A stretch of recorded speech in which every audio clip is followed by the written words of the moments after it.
nasunog sa Philippine General Hospital Hinihika sa ilang pasyente. Narito ang aking pagtutok. Nagkalat sa atrium o kwardyangero ng Philippine General Hospital ang mga pasyente pagdating sa iskalinang umaga. May mga nakastretcher at may mga nakadipot. Inilikas kasi ang mga pasyente. Makaraang masunog ang bahagi ng residential main building.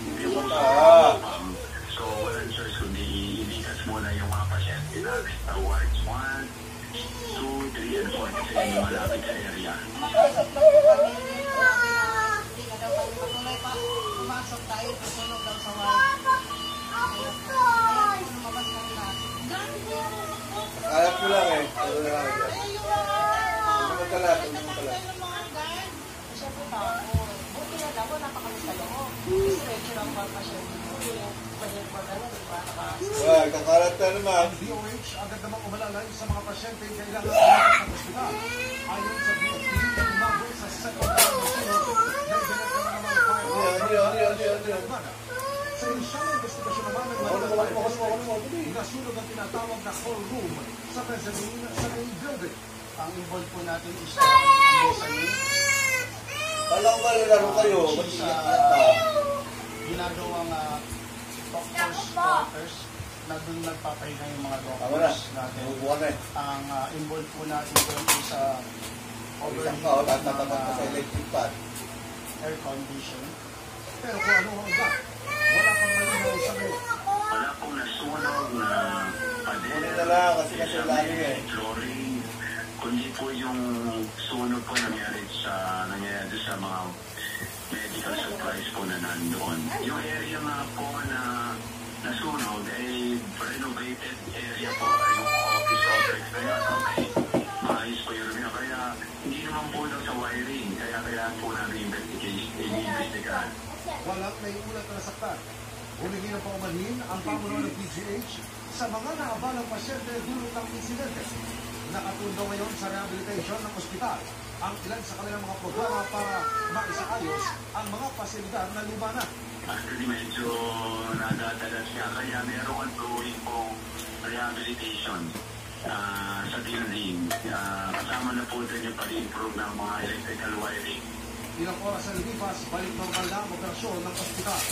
Para sa GMA Integrated News, Sumami, nakatutok 24 oras. Isa sa bawat 100 batang Pilipino ang naging biktima ng sexual abuse sa paggawa ng sexual exploitation material batay sa International Justice Mission noong 2022. Ay di ng Bongbong Marcos, nakandungo ito at hindi rin dapat payagang magpatuloy pa. Naging emosyonal din ang Pangulo ng personal na makaharap at marinig ang mga kwento ng ilang batang naging biktima noon ng pang-aabuso. Hanggang sa kasalukuyan, itinuturing ang Pilipinas na epicenter ng child pornography materials. Mula 2022 hanggang ngayong taon, mahigit 1,000 biktima ang nasahit at mahigit 100 naman ang naaresto.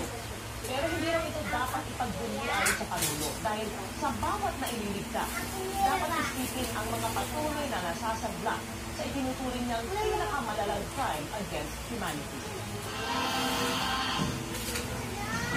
Arestado ang 5 Chinese national at Chinese-Filipino translator na umano'y inigal na nakasakay sa isang dredging ship. Nakatutok si June Veneracion. Kinalugog ng Philippine Coast Guard ang mga kwarto at bawat sulok ng motor vessel Santo Uno. Nag-deploy din ang kinamili para matiyak na walang kontrabando sa loob. Pagkakatuloy ito ng operasyon ng Coast Guard, matapos madiskubre kahapon na may nakatago manong 6 na sakay ng MV Santo Uno. Paalis na sana papunta ng Mindoro itong Santo Uno, isang barko na pang-dredging ng maharang at mahold ng Philippine Coast Guard. Natuklasan kasi ng Philippine Coast Guard na may mga sakay itong pasahero na hindi nakadagdara sa manifesto ng barko. 5 Chinese national at isang Filipino-Chinese. Obligado raw ang barko na ideklara lahat sa Masters Declaration of Safe Departure o MDSD. May intention sila to deceive. One, baka may immigration law tayong binaviolate. Two, yung MDSD sa public document. So, falsification of public document. Kinagpapalit inasasan ng 5 Chinese national at Chinese Filipino na kanilang translator. Base sa initial investigation ng Coast Guard, parang tourist visa ang hawak ng mga Chinese. Hindi ko alam kung saan paano sila nang gagaling mo. Pinapunta sila rito para dahil walang marunong mag-operate na dredging equipment dito. Hindi naman sila nagtatrabaho eh. Sasamahan nila yun. Tuturo lang nila yun. Bukod sa anin, pinag-aaralan din ng Coast Guard ang posibleng pananagutan ng kapitan, iba pang opisyal ng barko at ang ship management. Sabi ng kapitan, sinatihan siya ng ship management na meron silang mga kasamang Chinese national na aalala sa kanilang operasyon. Bakit pala sa manifesto? Ayun, hindi ko alam sir. Hindi ko alam. Hindi ko masagot yun sir. As ship captain, dapat alam niyo po lahat yun. Ay, hindi naman ko lahat. Kasi nandiyan pa si ship owner o representative, hindi ko masagot yun. Hindi ko alam yun. May pirma ka sa dulo. Oh, so, may pirma siya. May pirma. Natanggap natin, kapitan. Saka yung second rate. Dadali ng anin sa detention facility ng Coast Guard sa Taguig. Para sa GMA Integrated Generation, nakatutok 24. At huwag palampasin sa pagpapatuloy ng ating kampanya kontra fake news. Paano nga ba matutukoy kung ang isang video ay fake or alin niya sa pagbabalik ng 24 oras?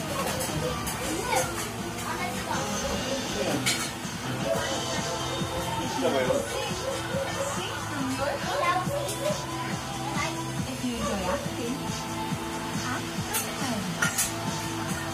like your super shine. Juicy ka. Anong acid kayo sinigang mo? Basta may North Sinigang Cakes. Made with real Tagalog and seasonings. Kaya sabaw pa lang, ulam na. Buhag haggard araw-araw? Try new Cream Silk Vitamin Boost Chew-Off Pack. With 10 times more vitamins than argan oil. For 10 times straighter hair. Doble-doble ang ganda ng buhok para blow-dry nails araw-araw. With new Cream Silk Chew-Off Pack.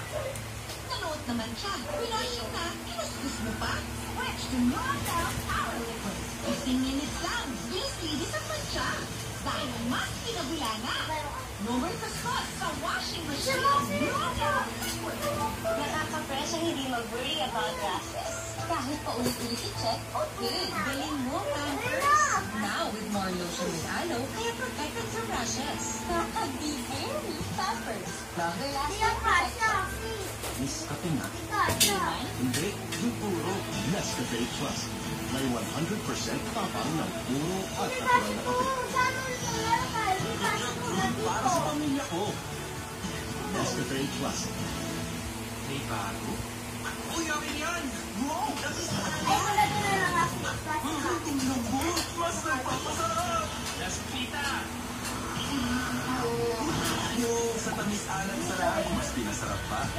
Happy birthday to me, featuring random visitas. Family, friends, workmates. Awkward kasi iba-iba. Pero nung kainan na, yung BFFs. Dahil sa luto yung mama.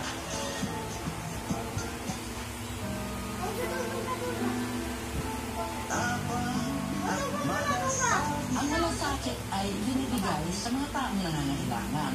Kailangan bukal sa kalooban ng pagtulong. Pagbigay ng kung anong meron pa. Anong kaya mo. Ang malasakit, magsasakripisyo ka. Ang pagtulong ay walang pinipiling oras. Gaya ng Mr. Malasakit, Senator Bongo, bisyo ang magservisyo.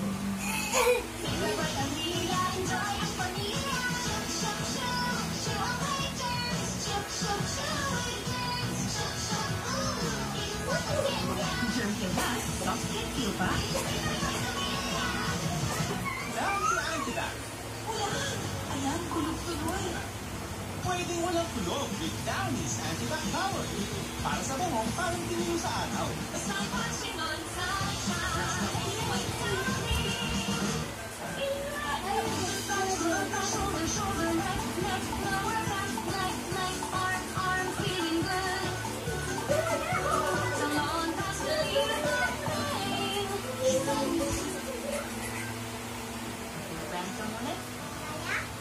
To dream the impossible Hirap po tuloy. Ano po? This is my quest. Happy kuya. To follow the steps. Ang batang matibay, hindi susuko.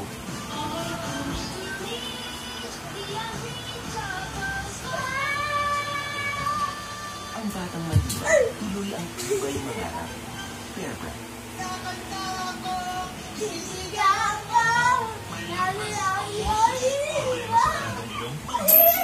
Fast relief mula sa balatong ilong kahit kailan, kahit saan. Vicks Inhaler.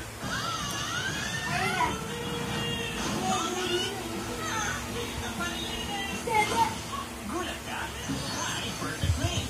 Takbo sa Vicks para magkapunin at fresh back at mislinis para high perfect rain.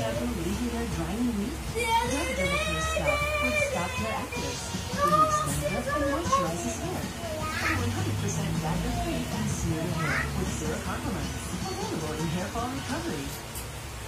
Rexona Met Ice Cool with 72-hour active shielded super cool mint for all-day protection, even in extreme heat. Deep body oil. It's not just any protection, but ice cool protection. Use Rexona Ice Cool.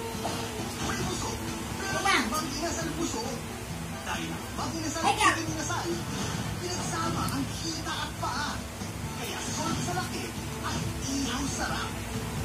Bang inasal chicken inasal. May super electric fan. Maliit.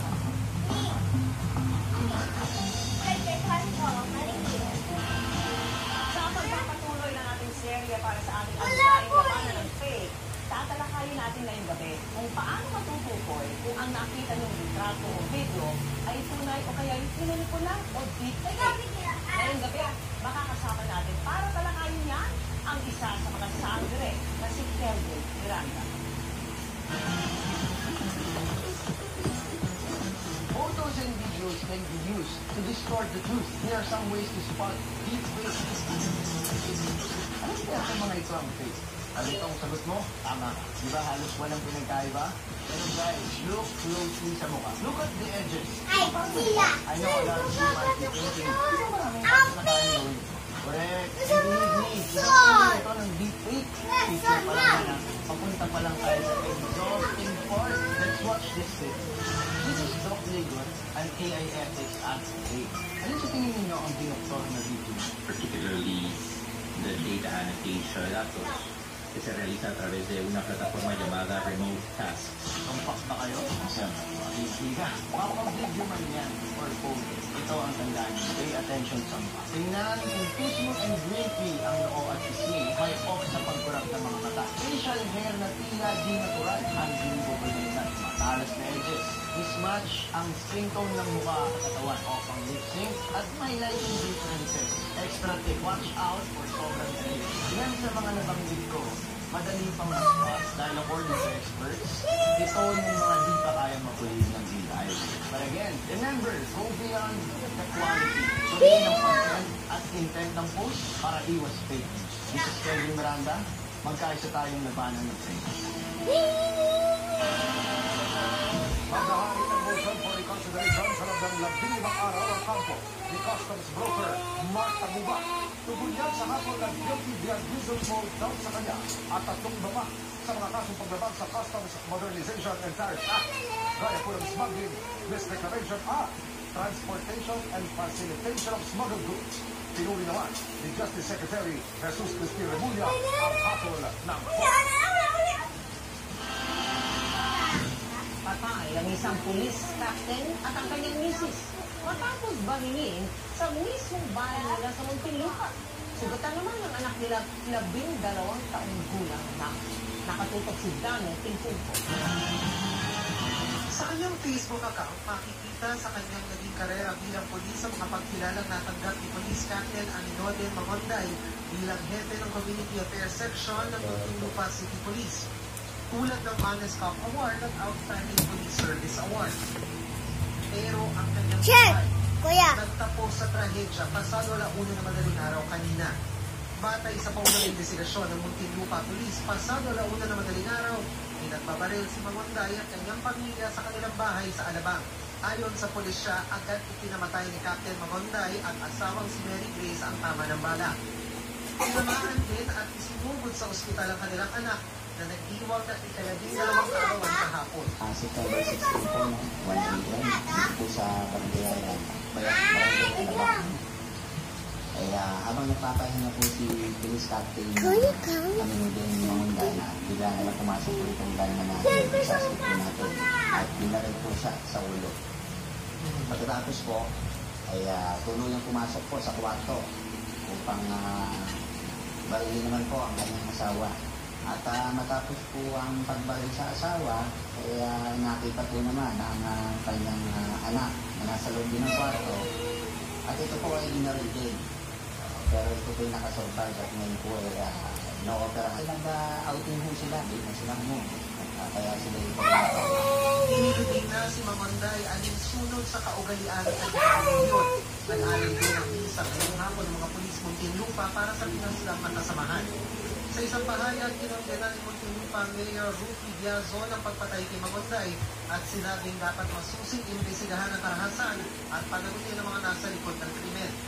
May persons of interest na raw ang PNP. Meron na po sila yung persons of interest po at tinitingnan po nila yung angulo na may kinalaman po ito sa negosyo. Isang angulo po yun na kung saan tinitingnan po natin na ito pong asawa po ng ito pong isang biktima na hindi naman po yung online live selling na cosmetics po. Pero sa matagal na po nila itong silingan, malaki na rin po ang involved na po dito na pera. Sa ngayon po pinag-aaralan po natin ang mga buhay. Meron na rin po kami na POI at pinag-aaralan namin sa process po kami ng elimination. Hindi po nila po i-reveal. Para sa GMA Integrated News, Danot po pa nakatupag Up next, ang mga nagwagi sa prestigyosong Emmy Awards 2024. Nang sa pagtutok lang sa 24 oras. Sa washing machine, kahit gamitin mo ang powder, hindi na kaya dapat mag-alya ang power liquid to nawakan at may better stain removal na wala ang powder. Sa washing machine, excited magpa-color today. Sisunog na buhok. Not me, I am Color conditioner with collagen helps repair damage. Kaya salon shiny hair ang nasa picture ko. It's not